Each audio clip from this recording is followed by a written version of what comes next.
আজকে মুরগির মাংসটা একটু অন্যরকমভাবে রান্না করব, কারণ এগুলো পাকিস্তানি ছোট কক মুরগি, সাইজে ছোট। এগুলো প্রথমে একটু ভেজে নেব, অন্যদিকে একটা মশলা রেডি করে নিতেছি। আমি কিন্তু অলরেডি চুলার মধ্যে মাংসটা ভাজতে বসায় দিছি, সাথে একটু আলু দিয়ে।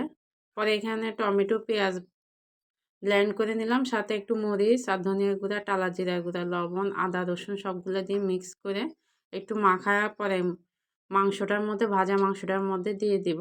ভাজা মাংসটার মধ্যে দিয়ে ভালো করে একটু কষায় নিব। মাংসগুলোকে একটু ভাজা নিতে হবে, কারণ ছোট কক মুরগি তো, এগুলো একটু ভাজা করে নিলে খেতে ভালো লাগে। সাথে একটু আলু দিয়ে দিলাম বাচ্চাদের জন্য। পরে এই যে মশলাটা দিয়ে ভালো করে কিন্তু কষায় নিব। কষানোর পরে ঝোলটা কম দিব, এখানে হলুদ ইউজ করি নাই।